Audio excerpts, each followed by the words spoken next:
এই যে বাংলাদেশে যে অনেকগুলো ঘটনা ঘটছে, মানে আগে তো কথা হতো সেন্ট মার্টিন নিয়ে, যে সেন্ট মার্টিন নিয়ে যাবে, নিয়ে গেছে, চাচ্ছে। এখন তো দেখি আমাদের নজর পড়ছে পার্লামেন্টের উপরে। এ কোথায় যায়? দুদিন পর আমার মা থাকবে কোথায়? আমার বোন থাকবে কোথায়? আমার স্ত্রী সন্তানরা কোথায় থাকবে?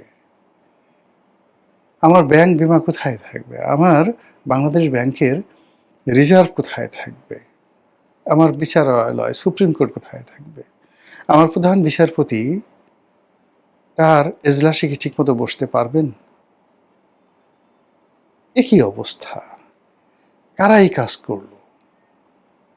আমি তো মানে আমি যে কথা বলবো, আমি এটা আসলে গুছিয়ে কথা বলতে পারছি না। নরমালি আপনারা জানেন যে আমার ধৈর্যচ্যুতি ঘটে না ইন জেনারেল। এবং যখন অনেক সিরিয়াস কোনো কথাবার্তা বলি, তখন সেই কথাগুলো, সিরিয়াস কথাগুলোর মধ্যেও আমি স্যাটায়ার দিতে পারি। কিন্তু এই ঘটনাটা আমি যে বর্ণনা করছি, বিশ্বাস করেন আমার হৃদয়ের মধ্যে রীতিমতো ধক করছে।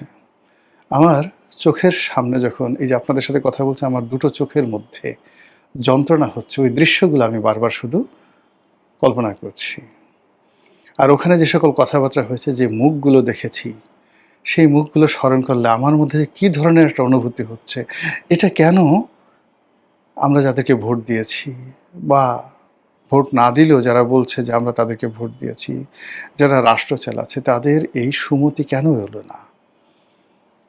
কেন তাদের মনের মধ্যে এই ধরনের কোনো চিন্তা এলো না? এই ধরনের অনুমতি কেন, কিভাবে দিল, এবং এই ধরনের ঘটনা কোন প্রেক্ষাপটে এলো? কারা এই ঘটনাগুলো ঘটলো? আমাদের এত জুলাই বিপ্লবী, এত মুক্তিযোদ্ধা, আমাদের দেশের এত দেশপ্রেমিক, এত আওয়ামী লীগ, এত বিএনপি, এত জামাত, যারা এই দেশের জন্য বুক ফাটিয়ে ফেলে, কেউ এটা টু শব্দ করছে না।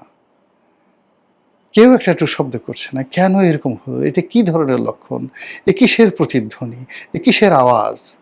এ কিসের দৃশ্য? এ কিসের চিত্রপট? এ কিসের কবিতা? এ কিসের সাপদ সংকুল? এ কিসের আওয়াজ?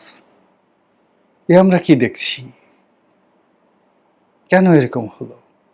কারা আমার মাতৃভূমিকে অন্যের হাতে তুলে দিতে চায়? কারা আমাদের দেশের স্বাধীনতা এবং সার্বভৌমত্ব বিকিয়ে দিতে চায়? ৩০ লক্ষ শহীদকে যারা ৩ লাখ বানাতে চায়, ২ লক্ষ মা বোনের ইজ্জতকে যারা, সেই কি বলবো, ছিন্ন পাতা বা ছেঁড়া কাগজ মনে করতে চায়। ওটা ইতিহাস, ছেঁড়া কাগজ, ওখানে কোনো ব্যাপার না। যারা বাংলাদেশে অর্জিত স্বাধীনতাকে ভারতের দয়া, করুণা বা চক্রান্ত, কনস্পিরেসি মনে করতে চায়, যারা মহান মুক্তিযুদ্ধের যে বীরত্ব, সেই বীরত্ব গাথাকে বলতে চায় কতগুলো কাপুরুষের উল্লম্ফন, আমি তাদের সবার উদ্দেশ্যে আমার মুখের যে থুথু, এটা নিক্ষেপ করতে আমার লজ্জা হয়। কিছু কিছু জিনিস আছে, সেই জিনিসের উপর আপনি ইচ্ছা করলে থুথু ফেলতে পারবেন না। যদি বলা হয় এটার উপর থুথু ফেলো, একটু কল্পনা করেন, সামান্য রুচি থাকলেও আপনি, এমন কিছু জিনিস আছে, বস্তু আছে, যে বস্তুর উপর আপনি থুতু ফেলতে রাজি নন। আমাদের দেশের স্বাধীনতা যারা বিকিয়ে দিয়েছে অতীতে, এখন যারা স্বাধীনতা এবং সার্বভৌমত্ব নিয়ে টানাটানি করছে, বিদেশি রাষ্ট্রের হাতে স্বাধীনতা তুলে দিতে চাচ্ছে, বিক্রি করতে চাচ্ছে, বিশ্বাস করেন তাদের মুখের উপর থুতু মারা রুচি আমার নাই, অভিরুচি নাই, ঘৃণার কোনো ভাষা নাই।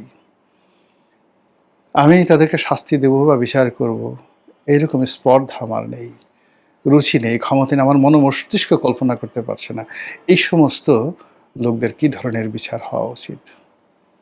আয়াতুল্লাহ আলী খামেনিকে যারা হত্যা করেছেন, সেই মোসাদ, সেই আমেরিকার এজেন্ট, তাদের এজেন্টরা ঠিক তার সামনে বসা ছিলেন, তার পাশে বসা ছিলেন।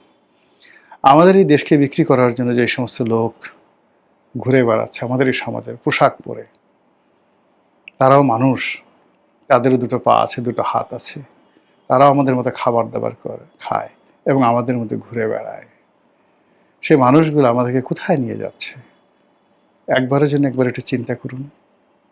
কিছু না পারুন ঘৃণা করুন, কিছু না পারুন চিৎকার করে কাঁদুন। স্বাধীনতা কী জিনিস যদি বুঝতে চান, একবার গাজা থেকে ঘুরে আসেন। স্বাধীনতা কি জিনিস একবার যদি বুঝতে চান, লিবিয়াতে ঘুরে আসেন, ইরানে ঘুরে আসেন, ইরাকে ঘুরে আসেন।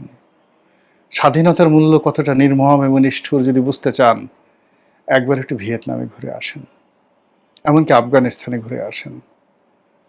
যে স্বাধীনতা পেয়েছি, যে স্বাধীনতা মহান আল্লাহ রাব্বুল আলামিন আমাদেরকে দিয়েছে, সেই স্বাধীনতার শ্রেষ্ঠ পাদভূমি, সেই স্বাধীনতার যে সিম্বল, সেই স্বাধীনতার যে পুণ্যভূমি, সে স্বাধীনতার কেন্দ্র, সে স্বাধীনতার পাওয়ার হাউস আমাদের সেই জাতীয় সংসদ, মহান জাতীয় সংসদ। সেই সংসদের চত্বর কি দেখলাম, কি ঘটল, কি হবে আমি জানি না। মহান আল্লাহ আমাদের সবাইকে হেদায়েত দান করুন এবং হেফাজত করুন। আসসালামু আলাইকুম ওয়া রাহমাতুল্লাহি ওয়া বারাকাতুহু।